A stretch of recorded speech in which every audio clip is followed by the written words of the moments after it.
After 12 years, Kimi, nauntog na sa nobyong si Sian. June pa pala, hiwalay.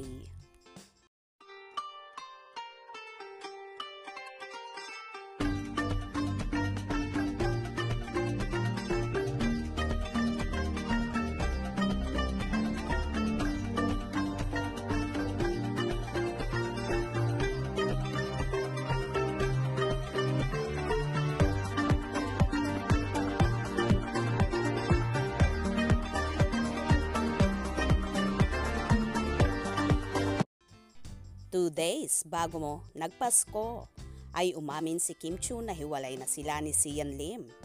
Pero may nakausap kaming source na close sa It's Showtime host na nagsabing April pa lang pala ay nagkakalabuan na ang dalawa at na-confirm lang talaga ang breakup nung June na kung saan tuluyan ang naghiwalay ang mga ito.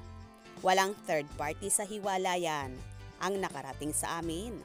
Diretsahang tinanong ni Kim si Sian kung kasama ba siya sa plano nito for the next 5 years. At nagpaka-honest naman ang aktor na hindi nga niya priority ang pagkakaroon ng pamilya.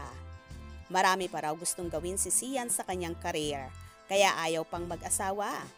Which Kim feels unfair dahil 12 years na nga sila and yet wala pa ring plano sa kanya ang boyfriend. So, ayun, tuluyan ang nauntog si Kim at nakilala ang salitang self-worth.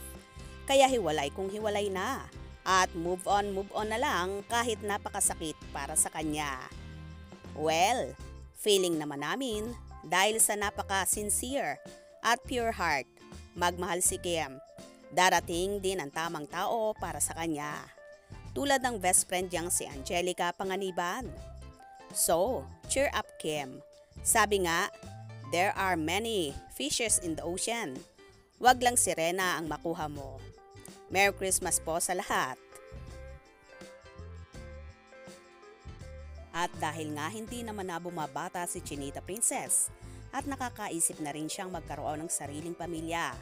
Kaya siguro humantong sa hiwalayan ang 12 taong boyfriend-girlfriend nila ni Sian.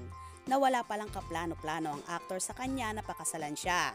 Kaya naman hindi talaga may iwasan na masabihan siya ng liar, manggagamit at kung ano-ano pang maaanghang na salita.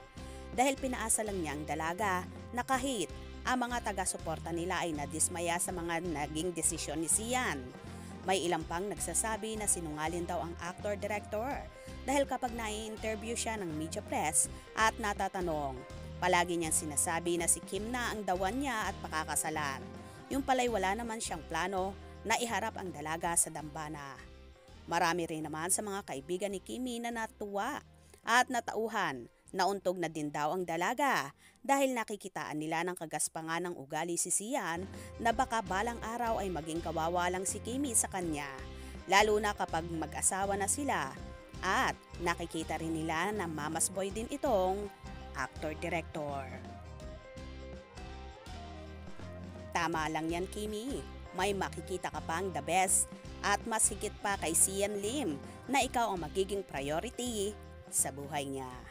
Kaya naman tumutok at wag na wag pahuhuli sa mga maiinit na kaganapan.